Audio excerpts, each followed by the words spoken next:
Yang ketiga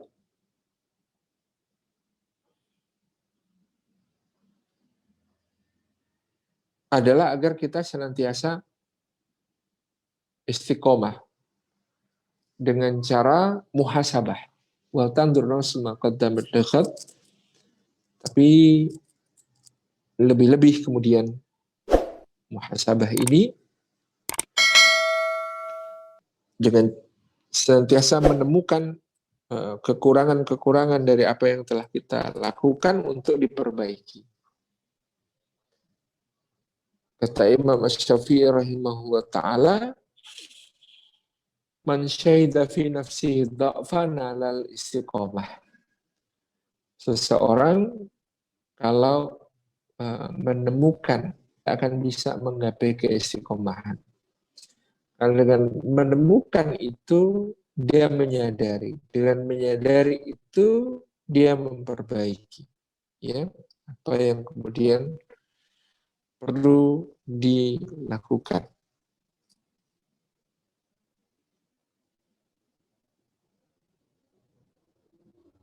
Kepada amal-amal kita ini sehingga ya untuk menjadi orang yang istiqomah adalah berukhuwah, membangun kebersamaan dengan orang-orang yang benar.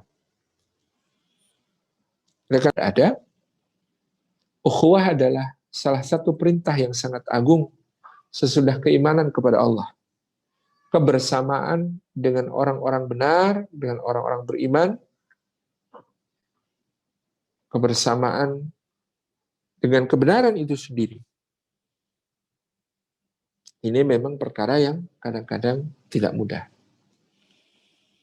Karena kita memiliki hawa nafsu, kita memiliki ego, kita memiliki mungkin bahkan dosa-dosa yang membuat kita tidak lagi mudah bisa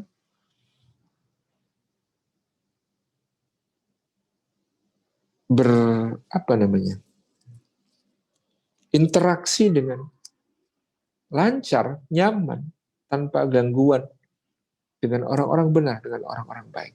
Kita semua manusia tidak sempurna, punya kehilafan dan kealpaan, yang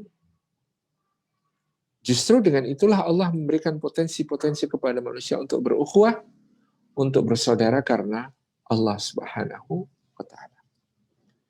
Tetapi tidak mudah, sekali lagi, karena tadi kita punya ego, punya hawa nafsu, punya keinginan, punya kepentingan, ya, yang kemudian kadang-kadang bisa membenturkan kita dengan nasihat-nasihat tulus dari orang yang benar, dengan masukan-masukan berharga dari orang yang benar. Ya. Dengan nasihat-nasihat, masukan-masukan yang insya Allah akan memperbaiki diri kita. Tapi itulah hawa nafsu.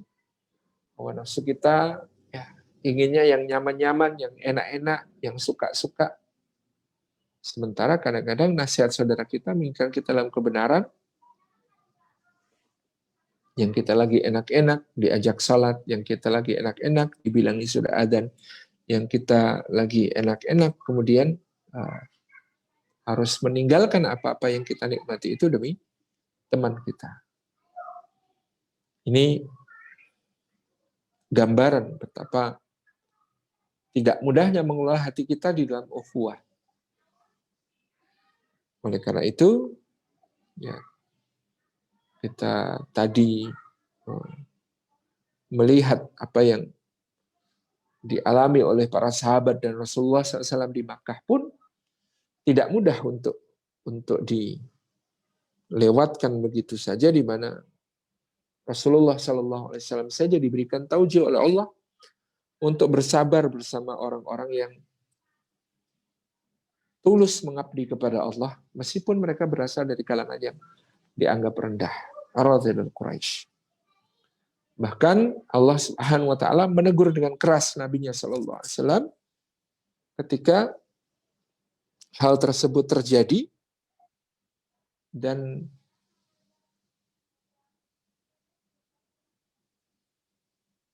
kemudian menimpa seorang sahabat yang keadaannya tunanetra dan dianggap sebagai berasal di golongan yang sangat rendah di tengah orang-orang Quraisy. Suatu hari ketika Nabi SAW tadi seperti kita ceritakan, sedang sangat bersemangat mendakwai orang-orang Quraisy, para pemukanya supaya mereka mampu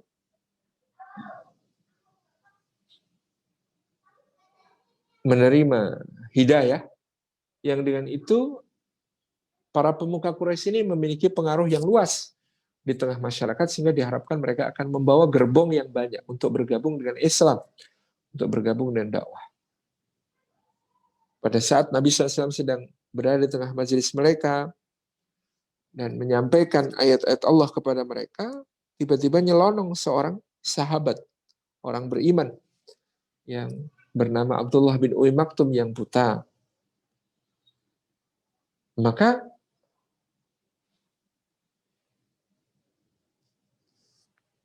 dia datang sambil langsung berbicara kepada Nabi SAW untuk urusan-urusannya. Padahal Nabi sedang berada di tengah acara bersama orang-orang kafir Quraisy ini yang beliau sangat harapkan bisa segera masuk Islam. Maka Nabi SAW merasa risih.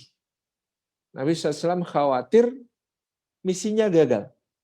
Nabi SAW merasa tidak nyaman dengan kehadiran sahabat ini, Abdullah bin Uwi Maktum, semata-mata karena dia khawatir dengan kehadiran Abdullah bin Uwi Maktum akan semakin terlihat betapa orang-orang yang menjadi pengikut Muhammad SAW itu memang orang-orang yang rendah dan hina, tidak layak. Mereka semua yang adalah bangsawan-bangsawan Quraisy untuk bergabung bersama barisan para orang hina ini. Nabi SAW merasa kecewa karena kemungkinan besar misinya akan gagal dengan tertampakkannya seorang pengikut beliau SAW yang begitu lemahnya dan begitu naifnya dan begitu pada saat itu tidak sopan dalam ukuran-ukuran Quraisy, nyelonong masuk menyampaikan kepada Nabi SAW.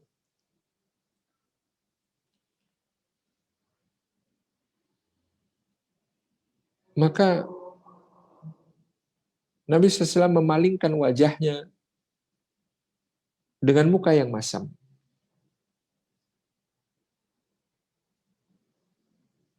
Sesungguhnya Abdullah bin Umi Maktum tidak tahu seperti apa ekspresi wajah Rasulullah SAW ketika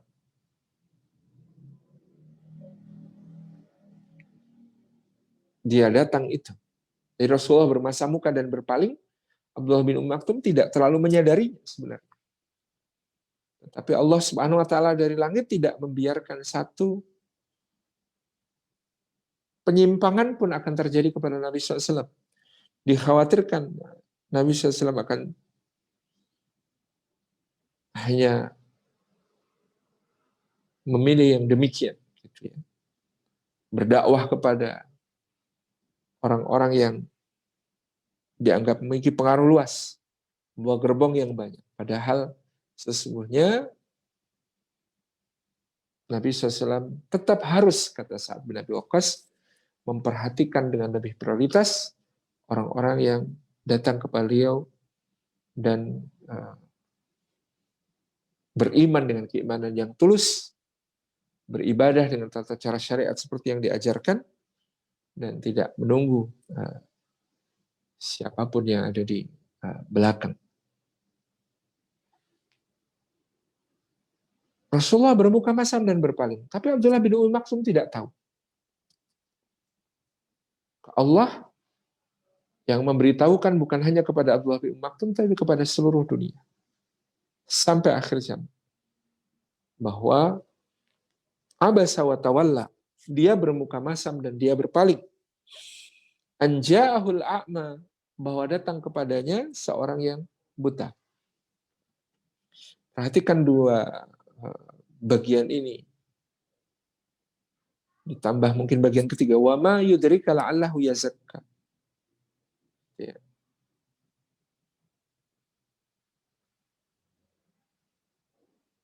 Ayat pertama dan kedua. Abasa wa tawalla an ja'ahul a'ma.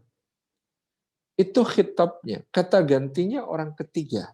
Dia bermuka masam dan dia berpaling ketika datang kepada seorang yang buta. Baru pada ayat berikutnya digunakan khitab langsung, yaitu orang kedua dengan kata-kata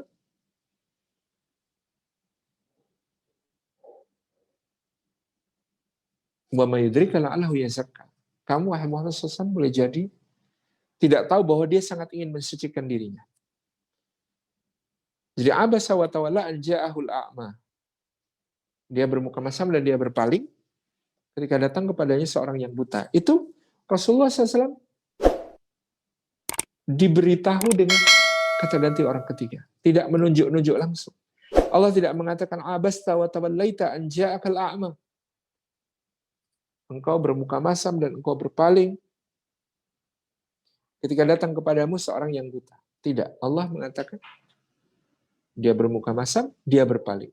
Baru di kalimat ketiga. Ini kehalusan bahasanya Allah SWT menegur tidak dengan menunjuk-nunjuk muka, menegur dengan tidak menyebut-nyebut nama, menegur dengan memperhatikan bagaimana akhlak dan perilaku yang di sekitar situ dan memilihkan untuk Rasulnya akhlak dan perilaku terbaik tersebut. Anja'ahul a'ma. Datang kepadanya seorang yang buta. Wa may yudrika la'allahu yazakka. Tidak tahu bahwa dia mungkin hendak mensucikan dirinya lebih dari yang lainnya. Maka Allah tidak membiarkan penyimpangan kepada Nabi SAW sesedikit apapun. Semua ditegur dari langit. Salah satu hujah bahwa Al-Quran bukan karangannya Muhammad SAW, karena dalam Al-Quran nama Muhammad disebut sedikit dibandingkan bahkan Nabi lain, terutama Musa alaihissalam. Tapi juga bahkan Muhammad SAW ketika salah ditampilkan oleh Allah sebagai pemimpin yang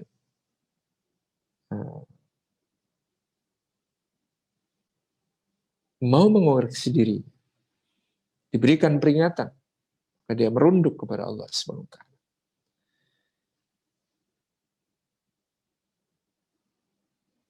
Ini menjadi latar lain kejadian yang tadi kita baca, wala ta'du ainaka anahum turidu zinatal hayati dunya. Dan janganlah kamu palingkan kedua matamu dari mereka karena mengharapkan kebiasaan, mengharapkan perhiasan kehidupan dunia. Ini salah satu pantangan dalam berukhuwah, karena ukhuwah itu harus lillah, harus karena Allah Subhanahu wa taala, sehingga kita memerlukan ketulusan. Innamal mu'minuna ikhwah, bahwasanya mukmin bersaudara. Bersaudara di dalam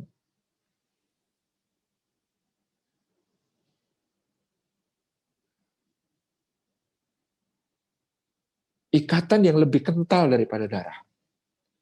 Kalau persaudaraan karena darah itu disandarkan kepada rahimnya ibu. Tapi kalau persaudaraan di dalam iman itu disandarkan kepada yang diimani, yaitu Allah Subhanahu wa taala. Maka digunakan kata ikhwah dengan tak marbutah, bukan ikhwan, bukan dengan huruf alif dan nun. Ikhwah. Persaudaraan iman itu lebih kental daripada persaudaraan karena darah. Karena sandarannya persaudaraan kandung itu pada ibu, sementara persaudaraan iman itu kepada Allah Subhanahu wa taala. Maka dalam persaudaraan itu yang karena Allah itu berjumpanya karena Allah, berpisahnya karena Allah Subhanahu wa taala. Allah yang dijadikan sandaran dari segala hal terkait hubungan-hubungannya. Dia menerjemahkan imannya menjadi persaudaraan. Dia menjalankan berbagai amal persaudaraannya, dari salamatus sadr, lapang dada kepada saudara. Kemudian husnudzon, prasangka baik. Kemudian ta'aruf, saling mengenal. Kemudian tafahum, saling memahami. Kemudian ta'awun, saling menolong. Kemudian isar, itu mendahulukan keperluan orang lain dibandingkan diri sendiri meskipun dia sangat memerlukan. Dia lakukan semua amal persaudaraannya itu karena iman, karena Allah. Karena kalau tanpa iman, bahkan semua keakraban, kemesraan di kehidupan dunia, tentu justru akan menjadi permusuhan di akhirat. Dalam surat Az-Zukhruf, ayat yang ke-67 Allah mengatakan, Al-akhillau yawma idzin ba'duhum li ba'din aduwwun illal muttaqin. Al-akhilla, para kekasih, orang-orang yang saling mencintai, yang akrab, yang mesra, yang dekat, yang intim, pada hari itu, hari kiamat, sebagian akan menjadi musuh bagi sebagian yang lain, kecuali orang-orang yang bertakwa. Hanya takwa yang bisa menyelamatkan segala hubungan dalam kehidupan. Hubungan suami istri, hubungan bapak dan anak, hubungan persaudaraan, pertemanan, perkawanan, persahabatan. Tidak ada yang selamat dari menjadi bermusuhan, saling menggugat, saling menuntut, saling menyumpahi, saling melaknat di akhirat kelak, kecuali dengan landasan ketakwaan, keimanan kepada Allah Subhanahu wa Ta'ala.